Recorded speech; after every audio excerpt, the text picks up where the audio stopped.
Welcome into the game in T-Town. Doing well, Ryan. I don't know if it was me or the phone, but what was Nick Saban saying there? It was cutting in and out. So he said he was doing the Lane Kiffin. He said it's got to be bad. He said we fell in love, out of love. It's got to be because somebody asked him if I remember the question right. It said, "Is your relationship with Lane Kiffin better?"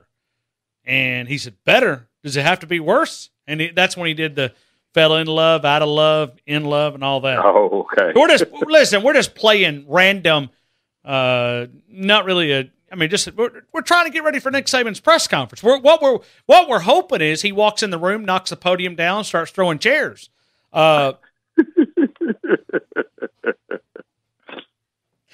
don't know if we'll get that though. We don't know if we'll get that, but we're hoping he'll walk in, knock the podium down, throw his hat across the room. Well, that would definitely make for a great talk and conversation come Monday, and great conversation over the weekend. Yeah, it would give us plenty of content to get us through spring break because it's kind of weird, but I like it. Nick Saban's going to talk 8 times in 15 practices, so we're going to get a lot of Nick Saban. But you talk about starting spring. Is there an advantage to starting now? You got to squeeze 15 in. I mean, maybe that's the benefit, but he does one, then they'll break. Yeah, but you know what it's for, though, yeah. Mark. You and I have talked about this before. I'll let you answer this. Yeah, I mean, I think I think this year is several reasons, Ryan. The traditional reason is I think Nick Saban starts this practice so that the last thing on these guys' mind is what they've been working for all off season. You come out there and you write up that depth chart, and all of a sudden, you go, okay, man, I've worked really hard. I've gotten here. Now I'm in the first rotation or the second rotation. Or you got guys who, man, I thought I was going to be in that first rotation. I didn't get to run with the first group today. So they're also thinking about over the spring. So it brings kind of a focus to them. But this year, I think, is, man, I got to get this taste out of my mouth. Okay. Last time they were on the football field, they had somebody else's foot in their mouth and up their butt. So, it's just ugly. And so they want to get that taste out of their mouth. But this is the day, because I talked about this, Ryan. I thought about it a little bit more. Nick Saban has, 7, 8 new coaches, whatever it is this year, and he has all those new analysts. You know what Nick Saban's going to do? He's going to get out there and at least get some feel for these guys and how they do things. Then he has an entire week to break down what he saw on his players and his coaching staff. So I just think, once again, Nick Saban just, kind of, and then he didn't go too far. Because if he was doing it on Monday, the first Monday back, he wouldn't have a chance to make any adjustments. No, see, all those. Like you said, there's multiple reasons, but I think the one also that you and I've talked about, he gets that final message before they go to spring break. Oh, yeah. Because, hey, we both of us, we have kids. We those valuable coming to Jesus meetings right before you depart for something, and you have those, hey, this. And just a reminder, what exactly your responsibility is. And what he shows them right before they leave, Ryan, is what they're vested in. 100%. Yeah. So that when somebody goes to do something stupid and somebody says, "Man, we just started practice. Don't mess up," or they say it to themselves. Sure. No, it's that. Martin, when you look at certainly Nick Saban, we've asked you this before, but I think it means something on the day that Alabama practices. Signal caller, you've mentioned the last couple of weeks as identify an area.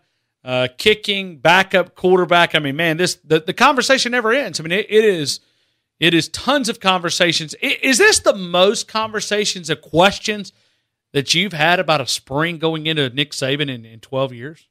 Well, it is in the sense, Ryan, that we're now having to incorporate defense into it. Offense is more about how do you fine-tune the machine, okay? what do you tweak? How do you not mess up what we had last year and build on it? But we've always had some offensive questions, okay?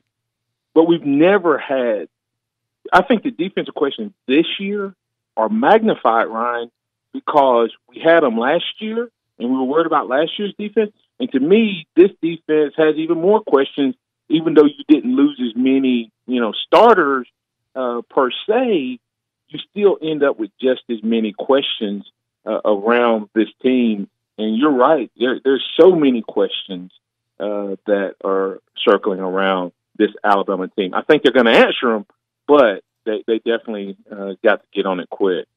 Martin, I asked Houston Nutt yesterday about kicking and specialists and how you coach those, because that's one of those big questions.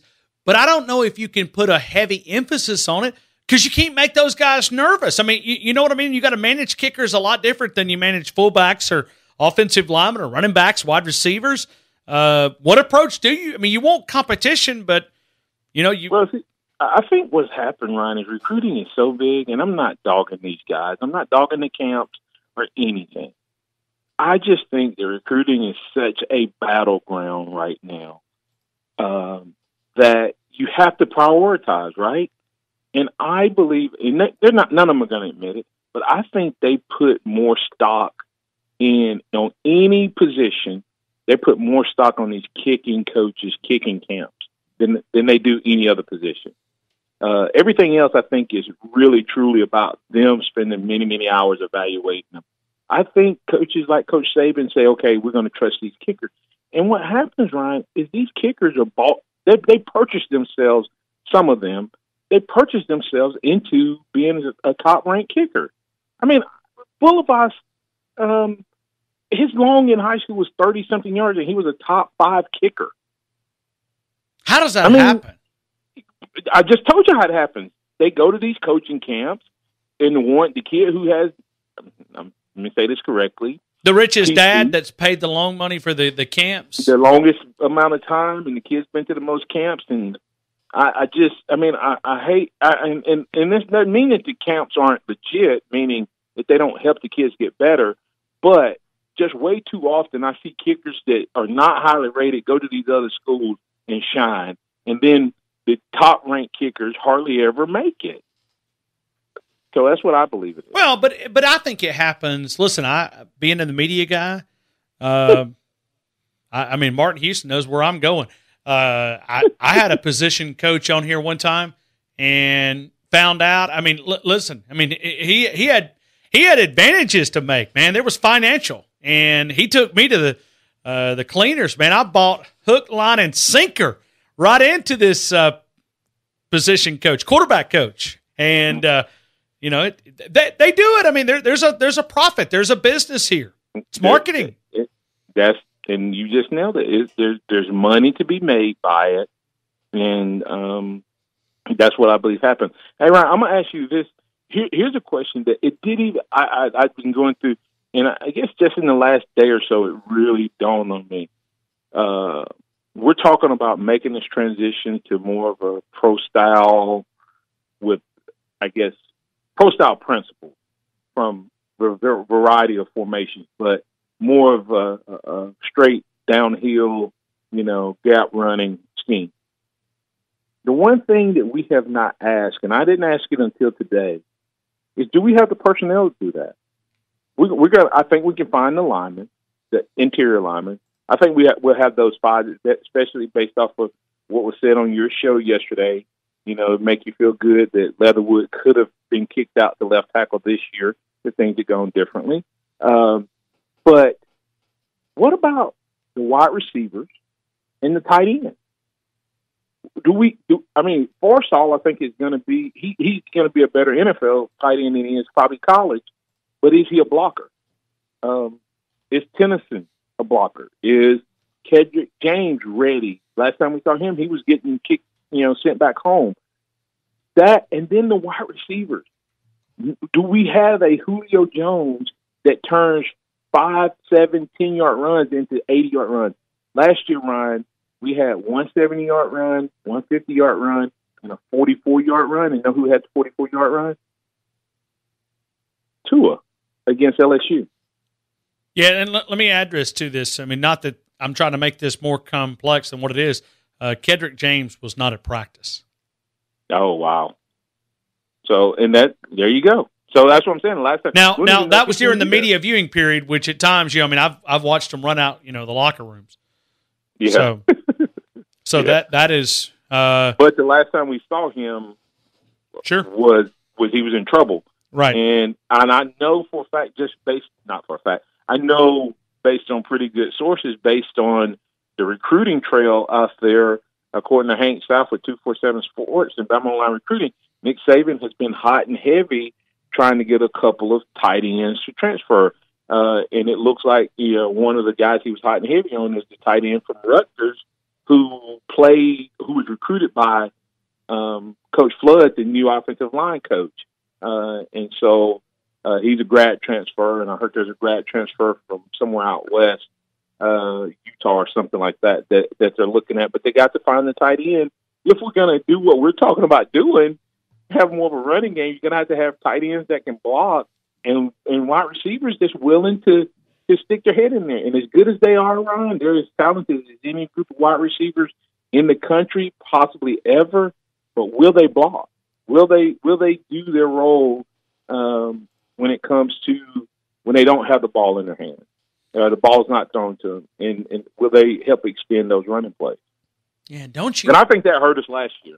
I think the only big plays we got last year, for the most part, was on Tua's arms, and we forced him into that way too much, or he tried to make that happen way too often. Yeah, as we continue here. Hey, Mark, can you hold through one more break? I can. All right, let me continue, because I want to play the audio clip that we've been kind of referencing here with Todd McShay and the audio, and we'll come back. We're going to continue with Martin Houston.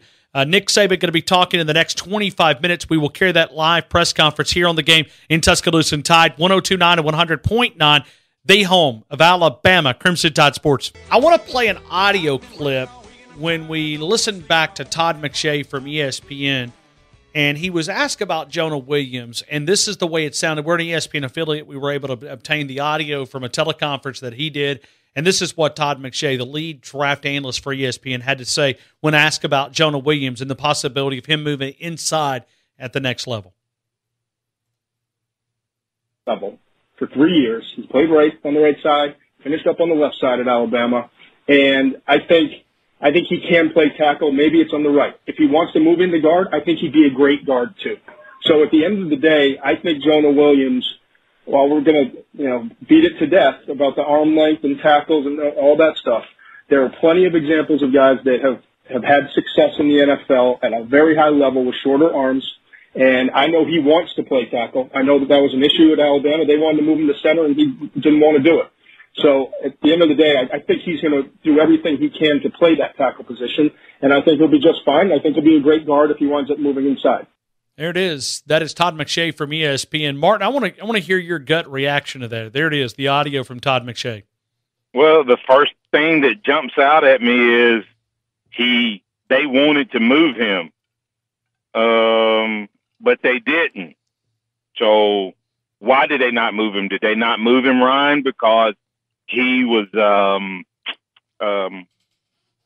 not good enough at center, or they didn't have anybody at left tackle, which tells me if they wanted to move him, then they felt like they had somebody that they could kick out at left tackle, because you don't move your left tackle because you don't to move to center unless you feel like you got somebody that can play left tackle as well.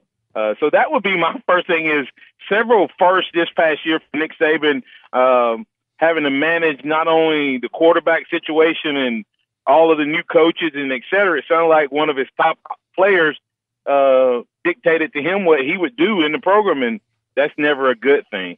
Hey, if Coach Stallings came up and said, Martin, I'd like to request that you play at we need a little something here. What would that request sound like?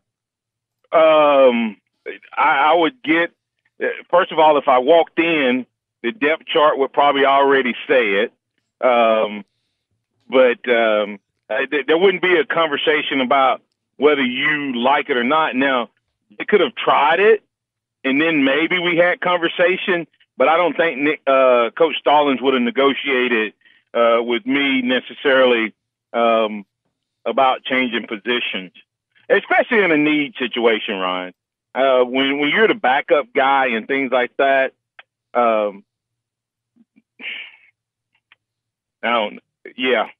think it'd been a little different result and outcome if that was the case. But I don't think, because we all talked about Jonah possibly moving to center.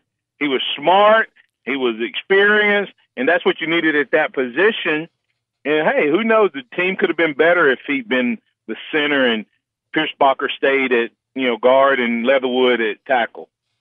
You may could have put Womack in at guard. This could have been a lot of different combinations and maybe an even better offensive line than what we ended up with. Well, but I think the positive side of it, it tells you that I think they're comfortable with Alex Leatherwood. I think they believe, and it also confirms that he was playing out of position. He was playing out of position. Martin, you and I have talked about this numerous times.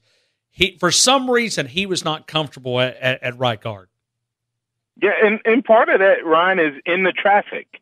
I know that sounds crazy, but he may be one of those guys that can be easily distracted. And I know that sounds crazy, but some guys can't play on the inside because they're so used to only having to have vision for certain parts of the field.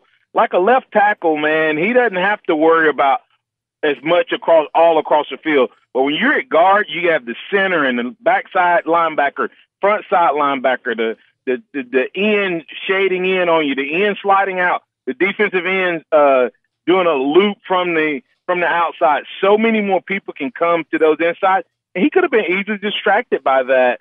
But we saw what we saw against Georgia, and we wondered, why didn't that guy come back out and play left tackle? And now we kind of have an answer because the coaches may have wanted that, but Jonah Williams seems to have won out. And maybe he had earned that much respect that Coach Saban didn't do it, or maybe that's why Coach Key is no longer with the program, because Nick Saban said, if you can't convince your players to do what we need to do and keep them all unified, maybe I need to get someone in here that can. We're talking with Martin Houston, national champion winning fullback at the University of Alabama. He also hosts the Blitz mornings beginning at 6 a.m. Martin, let me do the spot for Alabama 1. I'm going to throw it back to you because we're waiting for Nick Saban. He may happen in the next 6 minutes. We're on Saban time. But I got two more questions, but I want to give you a chance to talk about Alabama 1. Invite people to connect with you, and then we'll continue with some spring football questions. Hey, Ryan, if I could, I want to do something a little different with the spot. Okay. First of all, I want to remember the people down in Lee County because of the tornado. But you know what? There's also the people over in Pickens County due to the flood. And I think we've kind of forgotten about them because of the devastation over in Lee County. But Alabama 1 has partnered with Capitol Park Title Company and 2 Men in a Truck, along with Young Leaders Society of the United Way of West Alabama. And their whole focus is to help the people in Pickens County that have been impacted by the flood. So over the next few days, they're going to be collecting up until March 15th, brooms, buckets, sponges, hammers, nails, etc. If it cleans and you can build with it, then they want you to donate it. And you can do that at any of the Alabama 1 branch locations in Tuscaloosa and West Alabama. Donations are going to be accepted once again through March 15th.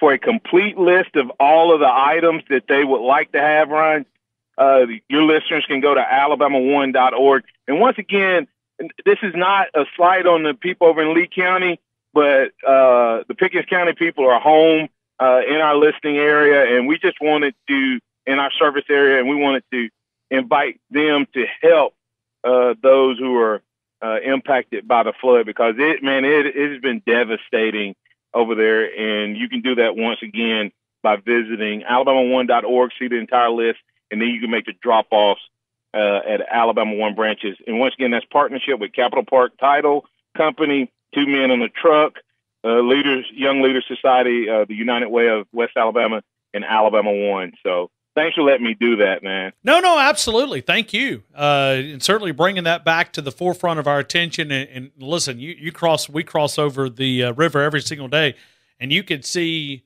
that still just a couple of days removed from the heavy rains, and we're expected to get more rain this weekend. I'm not sure it'll be this heavy, but you can even see the river still at a really high stage. So thanks for bringing that to our attention. Martin, what is spring practice in your opinion? How would you define what is the biggest benefit of spring football? Well, what it does is first of all, it gives you something to work toward in the off season, Ryan. If you didn't have spring practice and you had to lift weights and work out up until August, you kind of lose your focus, lose your motivation. So that's number one. It gives you something to drive for. For me, what it was about was the opportunity to prove and earn and win more playing time and or win and secure the starting position. So so it gave you that focus from a player standpoint. From a coaching standpoint, it gives you the ability to start rebuilding your team for the next year. Coach Stallings says it on your show all the time. It was about getting that first 22 on offense and defense that could win championship or play championship football. And so that, to me, is a benefit for the coaches, because you could think you have something, Ryan, and you practice it, you go through it, but if you don't go live full speed, then all of a sudden you find yourself right before the season and you don't have the personnel to actually pull it off in live game situations. So it helps to evaluate new strategies, new offense, implement that at a full pace. So, it has huge benefit. And for all the people who think it's a safety issue, I don't know what they're thinking, Ryan. I really don't. I mean, if you didn't have it, I think you'd have more guys get hurt. But I'm gonna tell you, it was brutal. From a conditioning standpoint, it wasn't as bad. But from a physical hitting standpoint, you had to be a man to go through spring practice under Coach Stallings. It's kind of funny that you brought that up, because I was listening to Antonio Langham and Jay Barker talk about that a couple of days ago. They were spending some time, and they talked about how a lot of times you felt like you were fighting for your job, that even though you were the first string, you were the starter, that you didn't feel like the first string or the starter. Well, for 3 years, I was not the starter, Ryan. So for 3 years, I know my mindset was that I got to go out here and beat Kevin Turner out. And so when I was going against the guys on the defensive side of the ball, I was going as fast and as hard as I could to impress the coaches, to show that I deserved playing time or the starting role. And so if he didn't do that, then he gave up ground. And then when I became the starter, Terrence Lynch and Craig Harris was coming out there every day to take my spot. So the competition, Ryan, the true competitors thrived in spring practice because it was an opportunity for you to go out there and, like I said, and earn your position. You didn't have to talk about it anymore. There was no fans around. Coaches weren't worried about getting a starter hurt or anything like that. So it was full speed, all out football. Had the 8A game was probably the least physical day of padded practices. Nick Saban coming up in just a couple of minutes. We will go live to the Malmore Football Complex on the campus of the University of Alabama in the next couple of minutes. But, Martin, let me bring a big smile to your face. 15 early enrollees are here. Nick Saban's currently addressing them inside the locker room. They just finished up practice. He's addressing them. Do they now get it? I mean, could you imagine? Because their egos have been stroked for the last 2 or 3 years.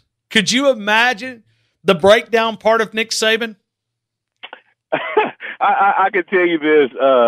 Some of them are probably thinking, oh, my God.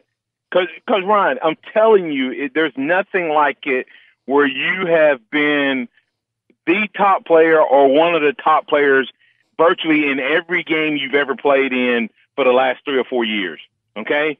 these guys that Nick Saban is recruiting are guys who have been the alpha male, alpha dog for 3 to 4 years, and all of a sudden you walk out there and everybody looks like the best player or better than the best player you've ever gone against at any level at any time. And then you got coaches screaming at you and yelling at you, and you're no longer special. You're just one piece of the puzzle. It's humbling, and even though he's your coach, I'm sure Nick Saban addressing you for the first time as your coach, Nick Saban, after a practice has to be a nerve-wracking moment, but an exciting moment at the same time. No doubt about it. It's going to be a lot of fun to hear what's on the coach's mind. At what point, when this is the elephant in the room, I don't know how he's going to answer it, and who knows? We had Marty, you were not listening earlier, but we had Oklahoma fans calling us this afternoon. To say what? Just to rub it in that Jalen Hurts is out there, not here. The guy that beat them is still here. Hey, listen. I wish Jalen the best. Hey, but we got to put some bubble. Got to put some bubble wrap around Tua, man. You know what happened the first spring practice in 2018, don't you? Yes, it actually, that was one of my storylines today. Is can Tua stay healthy? Or do we even want Tua out there? I literally asked that question, Ryan. I asked it jokingly, but I was like, do we really want Tua out there? Or we saw what Tua could do without going through spring practice last year. So would it be better for us to just let all of the second-team guys battle it out for who's going to be the backup and then let Tua come back this summer? Just kidding. Man, but it's worth a thought. No, sure, sure. We saw what he did last year without spring practice. He didn't need no spring practice, man. Oh, Ryan, I guess people listening are probably saying, is Martin trying to bump Ryan out of the Tua driver's seat? Well, you might have been the first one on it, just not out in the public spotlight. Well, Ryan, you don't need to say what you told. Can we bring that up now that Jalen's gone and people actually hear what I said? Yes. Do you think that's possible? Go ahead. Let it go. Now remember now, hold on. Let me just remind you now. You are entitled to special privileges, and you don't want to get those privileges revoked. Right. But I did happen to see or overheard, or maybe someone told me. There you go. But when I was asked about my thoughts about Tua Tagovailoa, I remember you said, is he as good as advertised? And I said, no, he's better. I can remember where I'm sitting when you told me. He threw a couple passes that first scrimmage that I was like, oh my goodness. Yeah, and you were sitting with former players too. Yes, and we were all like, did you see what just happened? He was throwing the ball, Ryan, before the poor DB had no chance. He was throwing the ball before the guy would make his final break out of his route. He was putting the right air on it. He threw one pass that all the guy had to do was put his hands together, and the ball fell out of the sky with the point coming down and landing right in his hands. It was unbelievable. But that still didn't matter that I said that earlier because Jalen was still here. But Jalen's gone now, so maybe they'll hear me saying this stuff about Tua. All right, Martin, listen, we'll wrap up things, man. You've given us double time today. We're still – Nick Saban must be laying the law down. Yes, he's 15 minutes late on the first day of spring practice. Can you believe it? Yes. Hey, Ryan, you know he's telling them. As Coach Stallings used to always tell us, "God almighty, man, you represent your mamas and your daddies. You represent this university, and you represent yourself. Don't go do nothing stupid." Hey, I'm glad I'm over here and he's over there because I can only imagine. Because think about it. You got to remember, this is what he enjoys. He's been itching to get at these guys probably since Santa Clara. Oh God, yes, Ryan. The taste in his mouth since that game, and I've heard a couple people say that he's had some very colorful expressions of how he felt about that game, just not publicly. Right, sure. But privately, and that it bothered him. That he was, and you think about the last time we saw Nick Saban publicly with his team, the 2018 version, Ryan, halftime he said what? They doing stuff that we were not prepared for. He sounded like, I'm like, did he just say that? Did he just admit that he came into a game and not prepared? Because that's one thing I don't think I've ever been able to say about a Nick Saban coach team. You might beat them, but I've never said they came in unprepared. And I think he takes that personally, and I think that's why he went out and got the coaches he got. But I think he has been chomping at the bits to get back with this particular team. Yeah, well, he's 17 minutes right now. We're just giving a 4-minute warning. So, Martin, we'll let you go, and we'll get ready for the Nick Saban. Hopefully, he'll give us plenty of conversations. Man, have an amazing weekend. Thank you, my friend. You do likewise. Roll Tide.